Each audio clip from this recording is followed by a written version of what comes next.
আপনারা কিন্তু না বানালে কখনোই বিশ্বাস করবেন না যে কতটা মজার হয় এইভাবে সিমুই খেতে।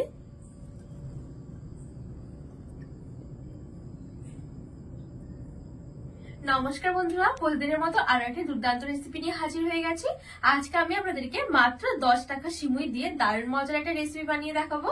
আর এই রেসিপিটা খেতে এতটা মজার লাগে, আপনারা যদি বাড়িতে একবার বানিয়ে খান একবারে কিন্তু কখনোই মন ভরবে না। আর বানানো কিন্তু খুবই সহজ। তো চলুন আমি খুব সহজভাবে বানিয়ে দেখাবো, আশা করছি আপনাদের অনেক পছন্দ হবে। তো আজকে আমি এই রেসিপিটার জন্য শুধুমাত্র 10 টাকার এখানে সিমুই নিয়েছি। আর যে সরু সরু সিমুইগুলো হয় এই সিমুইগুলো দিয়ে কিন্তু এই রেসিপিটা একটু ভালো হয়। তো আমি এই সরু সরু সিমুইগুলো নিয়েছি। এবার আমি একটা কড়াই বসিয়ে হালকা করে একটু গরম করে নেব। এবার আমি 1 চামচের মতন ঘি দিয়ে দিচ্ছি। এবার আমি যে সিমুইটা নিয়েছিলাম সিমুইটা এবার একটু হাতে ভেঙে ভেঙে দেব।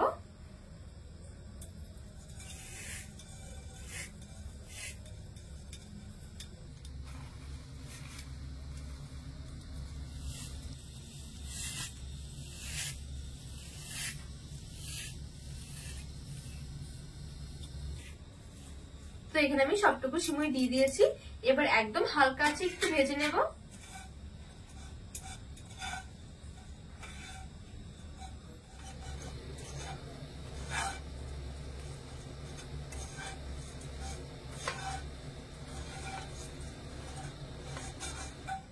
তো এখানে আমি একদম হালকা আছে 2 থেকে 3 মিনিটের মতন ভেজে নিয়েছি।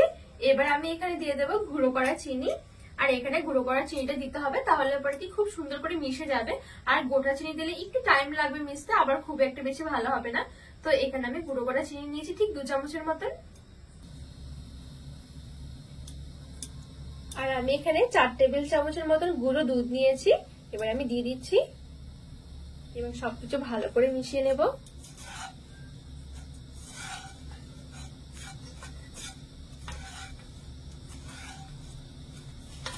তো এখানে আমি খুব সুন্দর করে সবকিছু ভালো করে মিশিয়ে নিয়েছি। এবার আমি আরো 2 থেকে 3 মিনিটের মতো একটু হালকা আঁচে ভেজে নেব। তো এখানে মোটামুটি আরো 3 মিনিটের মতন ভেজে নিয়েছি। এবার আমি নামিয়ে এক সাইডে রেখে দেব।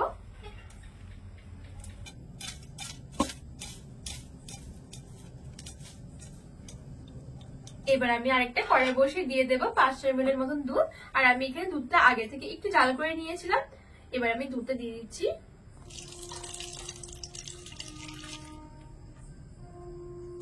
এবার আমি দিয়ে দেবো চিনি। আর এখানে আমি চিনিটা স্বাদ মতন নিয়েছি, 4 চামচে 2 চামচ মতো চিনি নিয়েছি।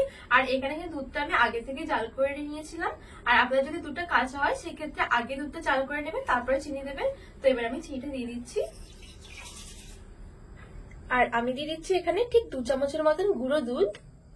আর আমি এখানে 1 চামচের মতন কর্নফ্লাওয়ার নিয়েছি।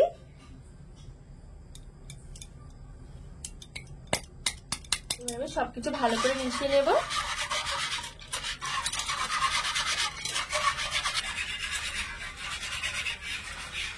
এখানে আমি সবকিছু ভালো করে মিশিয়ে নিয়েছি।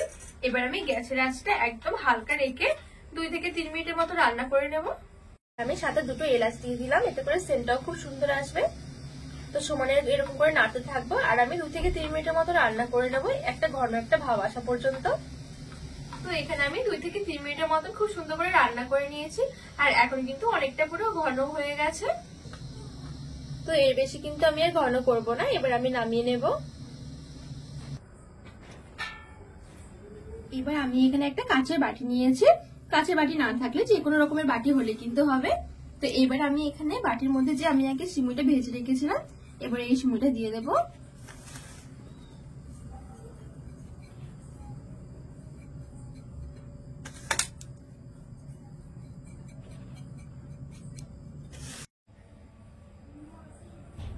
তো এখানে আমি হাফ সিমুই দিয়ে দিয়েছি।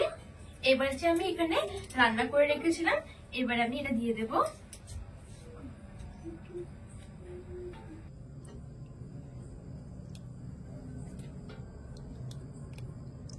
এবার আমি চাল দিয়ে একটু সমান করে নেব।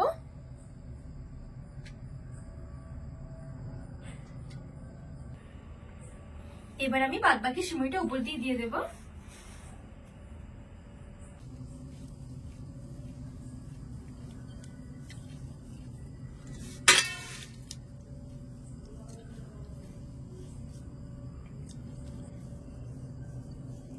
তো এখানে দেখুন উপর দিয়ে আমি সেমাইটা দিয়ে দিলাম আর মাঝখান থেকে দেখুন কত সুন্দর একটা লেয়ার পড়েছে। এবার আমি উপর দিয়ে সামান্য একটু বাদাম কুচি ছড়িয়ে দিচ্ছি, এতে করে দেখতেও ভালো লাগবে, খেতেও ভালো লাগবে। তো এখানে দেখুন বাদাম কুচি দিয়ে আমি খুব সুন্দর করে সাজিয়ে নিয়েছি আর দেখতেও কতটা সুন্দর হয়েছে। তো এবার চলে আমি দেখাই যে কতটা লোভনীয় হয়েছে। আপনারা কিন্তু না বানালে কখনোই বিশ্বাস করবে না যে কতটা মজার হয় এইভাবে সিমুই খেতে।